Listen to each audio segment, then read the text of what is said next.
to the Why Not Today podcast. And this is another solo episode you're going to get today. And it's titled Matter in Community and the Legacy of Connection. And I always like to start with a Why Not Today moment. So I've got so many, but I'm just going to talk general about them. Have you ever met that person? I don't know about you, but when I meet somebody, whether it's networking at an event, with friends at a party, or just random meeting somebody, and I remember exactly where I was, what I was doing, and about the person, then I feel like they're stuck with me in life forever. I always kind of joke about that, but it's true. Like when you meet that person that you just really click with, that you want to be in their space, you feel their energy, and you want to be a part of their life and them yours. It's one of those magical moments that comes about with networking. And so, yeah, we're going to talk about networking today. It's a tricky subject. And it can be a little emotional. A lot of people have a lot of fear about networking. They don't like the word, they don't like the thought, they hate networking. They're introverts, which actually, guys, those of you that are introverts, you do much better in a networking opportunity because you're willing to talk to people, to get to know them.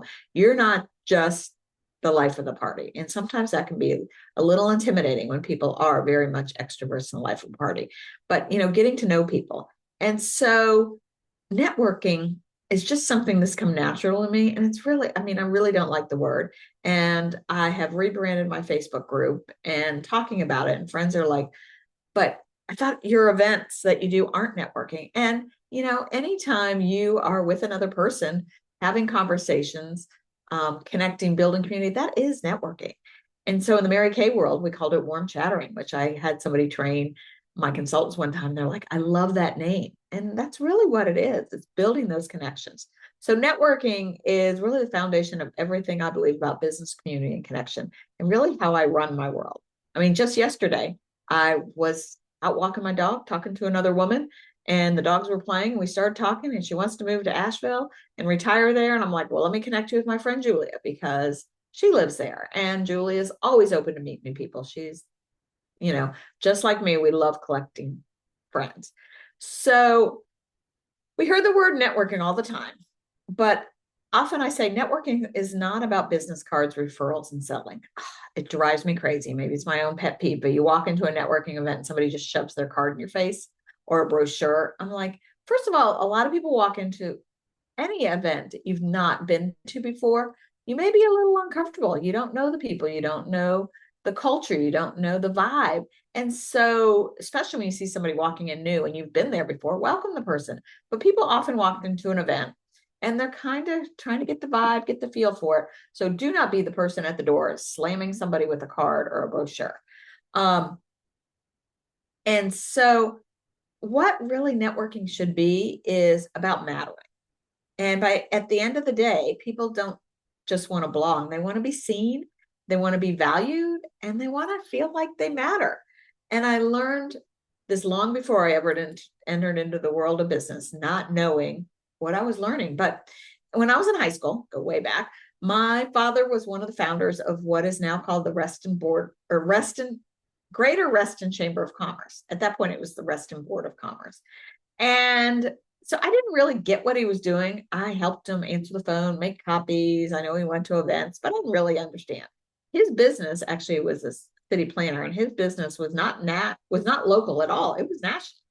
So years later, when kind of figuring out what the chamber was, and it was an aha kind of why not today moment, that the reason he started the chamber was not because he wanted to grow business. And I often hear people join a chamber and they're like, I'm going to pay this much and I'm going to get all these customers. And they walk in like arms open, like, send me these customers. But it's not like that. And so the real reason he started the chamber was he was raising 6 kids in the Reston area. And he wanted to have a family surrounded with people who cared, who understand something, or he understands something I did not realize at the time. Community is not accidental, it is intentional. And he was not about building a network, he was building an ecosystem of people who would support one another, and especially his family. I remember very distinctly another why not to know moment. I came home from college and went to visit a friend and parked in the parking lot of his apartment complex. And when I came out, my car was gone. They had just added reserve parking. So I was towed. So I had to call my dad, and then he took me the next day to pick up the car from the towing company. And there was a sign on the wall showing they were a member of the chamber. My dad introduced himself. Of course, they recognized him, and they quickly offered to comp the towing fee.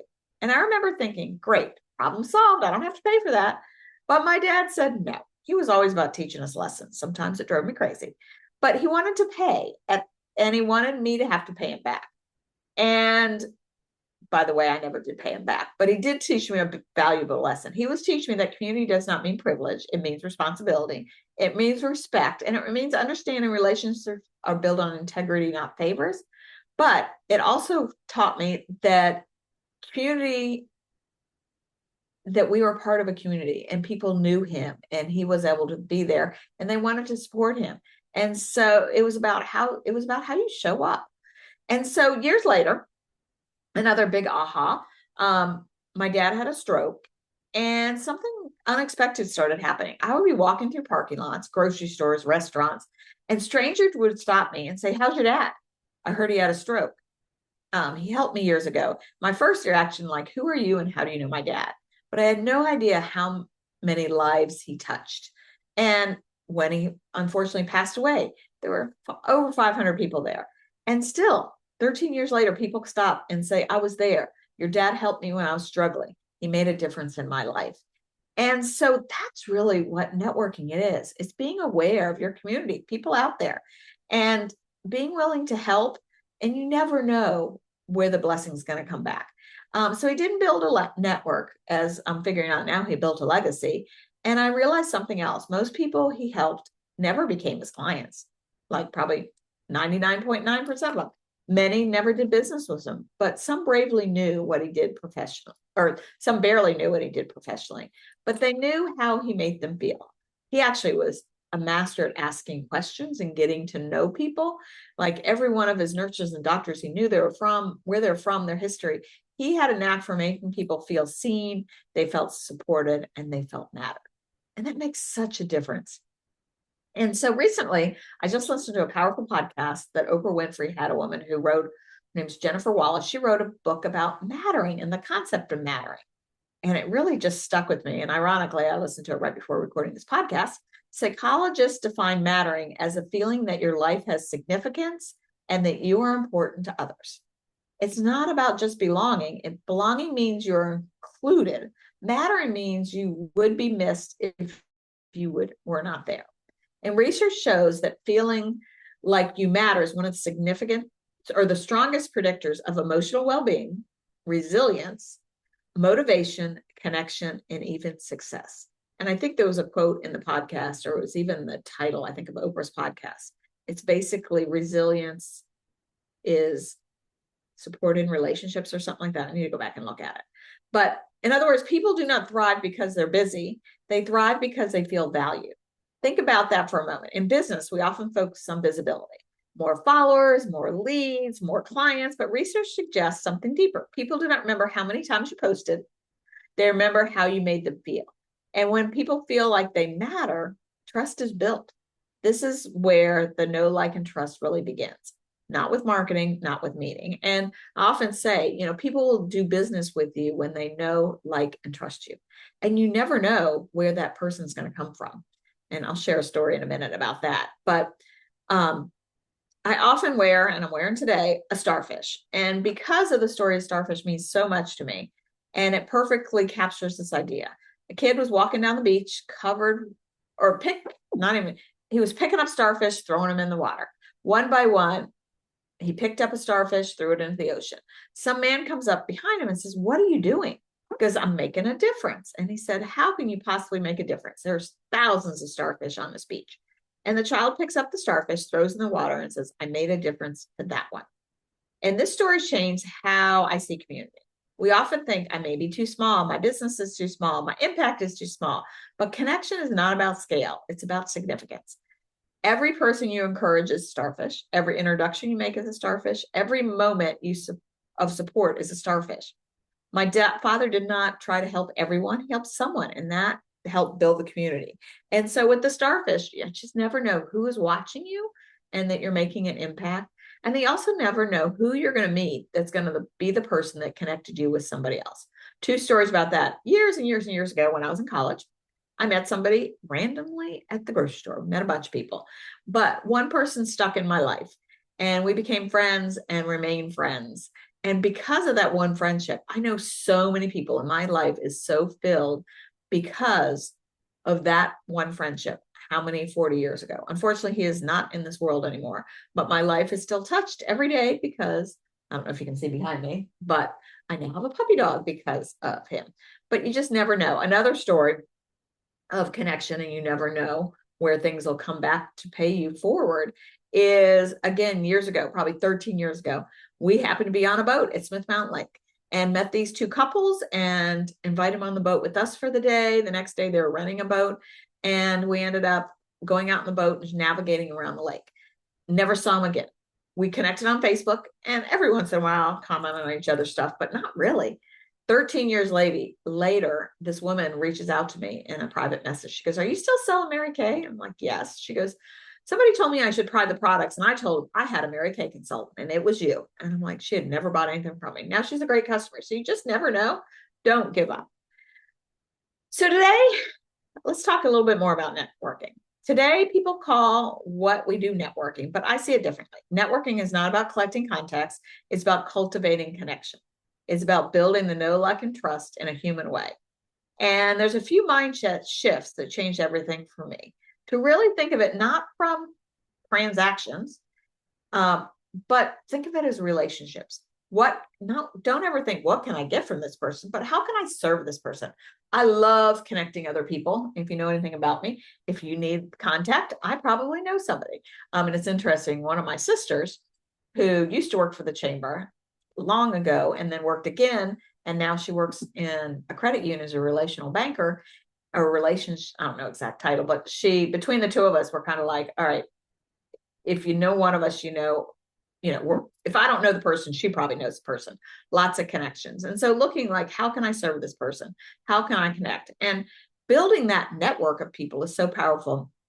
Over the holidays, one early morning, I got a text from somebody I know through the chamber and networking, and her mother-in-law needed to go into a rehab facility. And she's like, "Do you know anybody at this facility?" I'm like, "No, unfortunately, I don't." I know I said I know everybody, but I didn't know that person. And so, but then after I sent that text, I'm like, wait a minute, I know people in that industry. And I know people that might know somebody.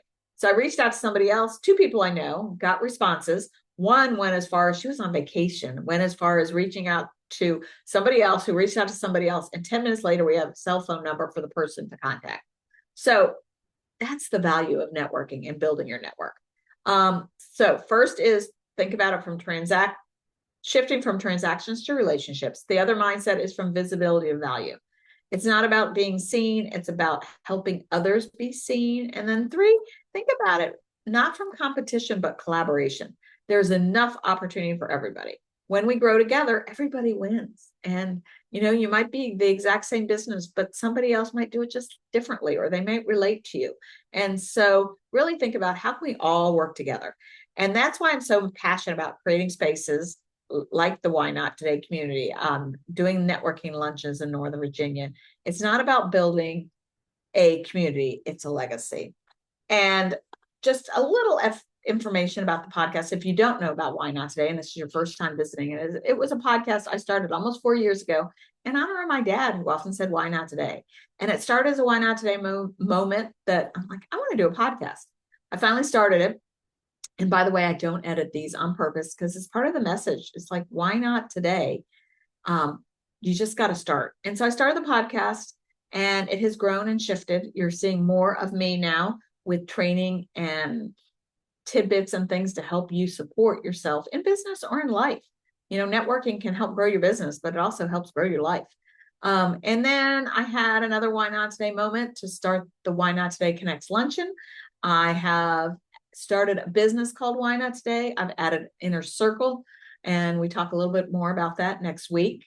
But Why Not Today is a message that you need to live life, be brave, and pursue your dreams. I even have Why Not Today merchandise. Like I have a Why Not Today glass I'm using for my iced coffee this morning. But on my website, there's lots of things about the Why Not Today message and all the things we do. And of course, the merchandise as well. Let's spread the word. My big goal is Why Not Today is a mantra like life is good. So I've got some freebies for you. I always try to add a little extra value. And so I do have a free worksheet called Networking Without Awkwardness. And it helps you shift from selling to connecting and gives you simple ways to build know, like, and trust without feeling uncomfortable. You can download it along with, well, I was going to say the notes for today, but I don't have those. But you can just download it. There's a freebie in the show notes. You can click on it. And I'm also kicking off something in my new branded Why Not Today Connects Networking Facebook group. It's going to be a connection challenge. And every day you'll get one simple action to build community. To take action really is what it is. And if you participate and comment, I'll be doing some fun recognition and prizes because community should feel supportive, not stressful. And you can find all the links about everything in the show notes. So my father always taught me something without even realizing it. Community is not a marketing strategy. It's a way of life. You don't need to change the world. You just have to change someone's world. And sometimes that someone is sitting right in front of you. So my question for you today is, who is your starfish and why not today? So thanks again for joining us on the Why Not Today podcast, your space for practical tools, real encouragement, and courageous growth. So whether you're launching something new or navigating a pivot, I hope you're leaving today's episode with clear next step and a reminder that you're not alone. So if you're looking for the next step or just want to find out more about the Why Not Today movement, you can check out everything on the website at whynotTodayMovement.com. And this podcast, I always say, is your bridge from inspiration to action. And I'm here to walk with you every step of the way. And if this episode spoke to you, share with a friend, subscribe, like it, give us a review. And remember, you don't need to have it all figured out. You just need to take one brave step. And as I always close, why not today? What one brave step you can take today? Bye.